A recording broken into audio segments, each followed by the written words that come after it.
জামাতে ইসলাম অবশেষে জনগণের কাছে ক্ষমা চাইলেন।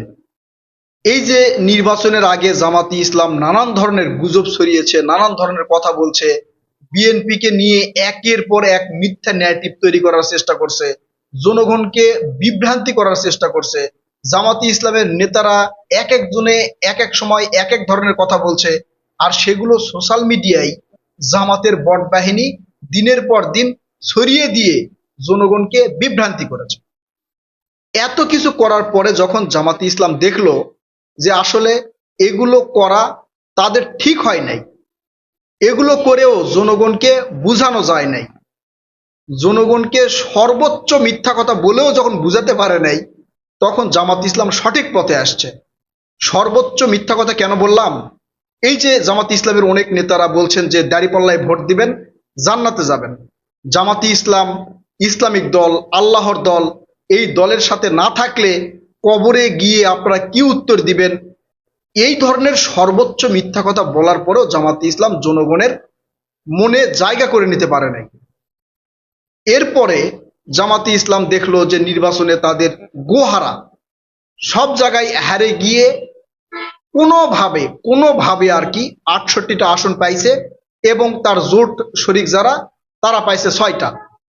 সব মিলে তারা মোটামুটি ৭০টা থেকে ৭৬টা আসন পাইছে, এইরকম আর কি। ৭৬টা মনে হয় আসন পাইছে। যাক, এই ৭৬টা আসন নিয়ে তারা এখন সংসদে বিরোধী দল হিসেবে বসতে যাচ্ছে, এটাই তাদের সান্ত্বনা। কিন্তু তারা এই অতীত থেকে এই পর্যন্ত যা কিছু করেছে তার কারণে তারা ক্ষমা চাওয়া শুরু করেছে। আপনারা ইতিপূর্বে দেখেছেন জামাতে ইসলামের আমির ডক্টর শফিকুর রহমান স্যার, তিনি সেই ১৯৪৭ সাল থেকে এখন পর্যন্ত তাদের যাবতীয় ভুলের জন্য ক্ষমা চেয়েছে একবারে। এই ক্ষমা চাওয়াটা ছিল তার একটা কৌশল। সাধারণ জনগণ বা বাংলাদেশের জনগণ যখন বলছিল ১৯৭১ সালের বিষয় নিয়ে তাদের ক্ষমা চাইতে হবে, তখন তিনি কৌশলে ১৯৪৭ থেকে এখন পর্যন্ত যাবতীয় ভুলের জন্য ক্ষমা চাইছে। অর্থাৎ ৭১-এর মানে যে ভুলটা তাদের ছিল তারা একসাথে এর মধ্যে জড়াই দিছে। আবার নতুন করে জামাতে ইসলামের আমির ডক্টর শফিকুর রহমান ক্ষমা চাইলেন। কেন ক্ষমা চাইলেন?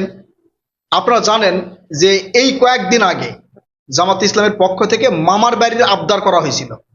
মামার বাড়ির আবদার মানে কি জানেন?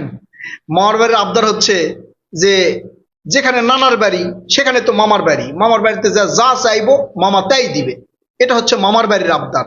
একটা প্রবাদ বাক্য আর কি, যেটা সহজেই পাওয়া যায় বা ইচ্ছা করলেই চাওয়া যায়। ঠিক জামাতের আমির বা জামাত ইসলামের পক্ষ থেকে সেই একটা আবদার করা হয়েছিল। আবদারটা কি? আবদার হলো এই যে পররাষ্ট্র মন্ত্রণালয়ে ডক্টর শফিকুর রহমান স্যারের উপদেষ্টাকে একটা পদ দেওয়ার কথা বলেছিল। সেখানে ডিরেক্ট মন্ত্রিত্বর কথা বলেছিল, সম্ভবত প্রতিমন্ত্রীর কথা। তারপরে জামাতের আমির বলল যে না, এই প্রতিমন্ত্রী বা মন্ত্রীর কথা বলা হয় নাই, তবে পররাষ্ট্র মন্ত্রণালয়ে তার উপদেষ্টাকে সংযুক্ত করার জন্য একটা আবেদন করা হয়েছে, লিখিত আবেদন। সেই পররাষ্ট্র মন্ত্রী ডক্টর খলিলুর রহমানের কাছে, যেই খলিলুর রহমানকে নিয়ে নানা ধরনের তর্ক বিতর্ক সৃষ্টি করেছিল জামাতে ইসলাম। এই ডক্টর খলিলুর রহমান অন্তর্বর্তীকালীন সরকারের সময় তিনি ছিলেন পররাষ্ট্র উপদেষ্টা। নির্বাচন হয়ে যাওয়ার পরে তার অভিজ্ঞতাকে কাজে লাগানোর জন্য এই বিএনপি তাকে পররাষ্ট্র মন্ত্রী করেছেন। এরপরে জামাতে ইসলাম তারা বলল কি যে ইঞ্জিনিয়ারিং করছে ভোট, আর এই ইঞ্জিনিয়ারিং এ সহযোগিতা করছে এই খলিলুর রহমান, এই জন্য খলিলুর রহমানকে মানে পররাষ্ট্রমন্ত্রী বানানো হয়েছে। এখন এত কিছু বলার পরে সেই খলিলুর রহমানের কাছেই চিঠি লিখছে।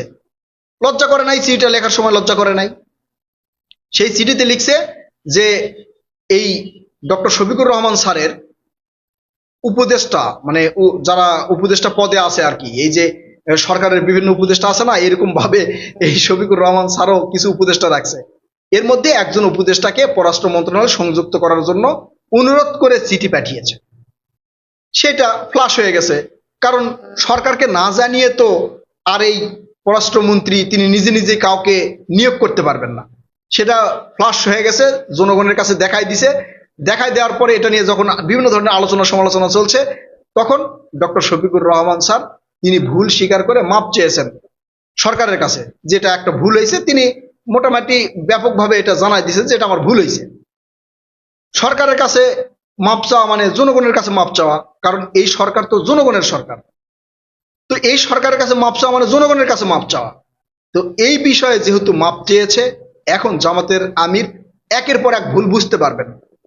তিনি ভুল বুঝে একের পর এক মাপ চাইবেন। এই যে জামাত শিবিরের যে বট বাহিনী আছে, এরাও মাপ চাবে, দেখবেন কিছুদিন পরে মাপ চাবে। এই যে ফ্যামিলি কার্ড নিয়ে যে ধরনের বিভ্রান্তি ছড়াইছিল, এখন ফ্যামিলি কার্ড দেওয়ার পর তো তার মাপ চাওয়া উচিত, তাই না? মাপ চাওয়া কিন্তু উচিত, মাপ চাই নাই, চাইবে, মাপ চাইবে। দেখেন আমি বললাম তো, মাপ চাইবে। যদি লজ্জা থাকে, শরম থাকে, তাহলে মাপ চাইবে, তাছাড়া মাপ চাইবে না। কারণ এদের লজ্জা শরম কম তো, তারপরেও হয়তো ভুল টুল বুঝে মাপ চাইবে। যেমন পিনাকি ভট্টাচার্য এখন আর সেই কথাগুলো বলতেছে না। কোন কথাগুলো, কোন কথাগুলো মনে আছে? এই যে ফ্যামিলি কার্ড নিয়ে যে একের পর এক কথাবার্তা বলছিল, সেই ফ্যামিলি কার্ড নিয়ে আর কথা বলছে না। এখন দেখবেন যে পিনাকি ভট্টাচার্য একসময় মাপ চাইবে। তো এই যে জামাতি ইসলাম, জামাতের আমির বা হচ্ছে জামাতের যেগুলো নেতারা আছে, অতীত থেকে এরা শিক্ষা নেওয়া শুরু করেছে। তারা সরকারের কাছে আবেদন করা শুরু করেছে। করুক, আমরাও চাই, আবেদন করেন, আবেদন করে সরকারের সাথে আপনারা কাজ করেন। সরকারকে বিভ্রান্তি করেন না, জনগণকে বিভ্রান্তি করেন না, নানা ধরনের গুজব ছড়ানোর চেষ্টা করেন না। আমি জামাতের আমির ডক্টর শফিকুর রহমান স্যারকে বলবো, আপনাদের যে বট বাহিনী আছে সোশ্যাল মিডিয়ায়, এই বট বাহিনীকে একটু শান্ত করেন। পুরো বট বাহিনীর যে চক্র আছে তাদেরকে বলে দেন যে মিথ্যা বিভ্রান্তি ছড়ানোর দরকার নেই। এই সরকার ক্ষমতায় বসছে, এই সরকারকে আমরা দেখি, সরকার কি করে আমরা দেখি। আপনারা তো জনগণের সেবা করতে চাইছিলেন, তো জনগণ যেহেতু আপনাদের সেবা নেয় নাই, নির্বাচনে আপনাদেরকে হারিয়ে দিয়েছে, সেই সেবা যদি এই সরকার সঠিকভাবে করতে পারে করবে, যদি সঠিকভাবে করতে না পারে তাহলে আপনারা আলোচনা সমালোচনা করবেন, আমরাও করব। কিন্তু আপনারা সময় না দিয়ে নানা ধরনের গুজব ছড়ালেন, গুজব ছড়িয়ে এখন এসে সরকারের কাছে আবেদন করছেন, সে আবেদন আবার ভুল হয়েছে এইটা বলে মাপ চাচ্ছেন। ভালো কথা, মাপ চাওয়া ভালো, ভুল ত্রুটি সবাই করে, কিন্তু মাপ সবাই চায় না। এই জন্য মাপ চাওয়া উচিত, মাপ চাওয়া ভালো। মাপ চান, মাপ চাইলে জনগণ আপনাদের ক্ষমা করে দিবে। আপনারা যেমন অতীতে নানা ধরনের গুজব ছড়িয়েছেন, আপনারা ইসলামিক দল, আল্লাহর দল, এই যে দাড়িপাল্লায় ভোট দিলে আপনারা জান্নাতে যাবেন, এগুলো যেগুলো বিভ্রান্তি ছড়িয়েছেন, সব বিষয়ে আপনারা মাপ চান। মাপ চাইলে হয়তো জনগণ আপনাদের ক্ষমা করে দিবে। ক্ষমা করে দেওয়ার পরে হয়তো সামনের নির্বাচনে আপনাদেরকে আবার ক্ষমতায় দেখতেও চাইতে পারে। এই ক্ষেত্রে আপনারা মাপ চান। এই যে যেমন মাপ চাইছেন, এইভাবে প্রত্যেকটা ভুলের জন্য মাপ চান। আপনারা বলছিলেন ফ্যামিলি কার্ড ভুয়া, ফ্যামিলি কার্ড যখন দিচ্ছে অন্তত মাপ চাইয়া এই সরকারকে সহযোগিতা করেন, সহযোগিতা করা উচিত। সহযোগিতা যদি না করেন তাহলে জনগণ কিন্তু ক্ষমা করবে না। আপনারা মাপ চাইলে জনগণ কিন্তু ক্ষমা করবে না, কারণ আপনারা অনুতপ্ত হয়ে যদি সঠিক পথে আসেন, তারপরে জনগণ আপনাদেরকে ক্ষমা করে দিবে। প্রিয় দর্শক, আপনারা কি মনে করছেন? এই মাপ চাওয়াটাকে আপনারা কিভাবে দেখছেন? সরকারের কাছে আবেদন করেছে, সরকার সেটা জনগণের কাছে জানিয়ে দিয়েছে। জনগণ যদি চাইতো তাহলে হয়তো সেখানে বসায় দিত একজনকে। তো জনগণ যেহেতু চায় নাই, বসায় নাই, সরকার যেহেতু চায় নাই, বসায় নাই, এটা ফ্লাশ করে দিয়েছে, এই ক্ষেত্রে মাপ চাইছে। এই মাপ চাওয়াটাকে আপনারা কিভাবে দেখছেন? এটা কি আসলে জামাত শিবির বা জামাতের যেগুলো ভোট বাহিনী আছে, এরা কি নিজেদেরকে পরিবর্তন করলো? আপনারা আপনাদের মূল্যবান মতামত কমেন্ট করে জানাবেন। কথা হবে নতুন কোনো ভিডিওতে ইনশাল্লাহ। ততক্ষণ পর্যন্ত ভালো থাকবেন। আল্লাহ হাফেজ।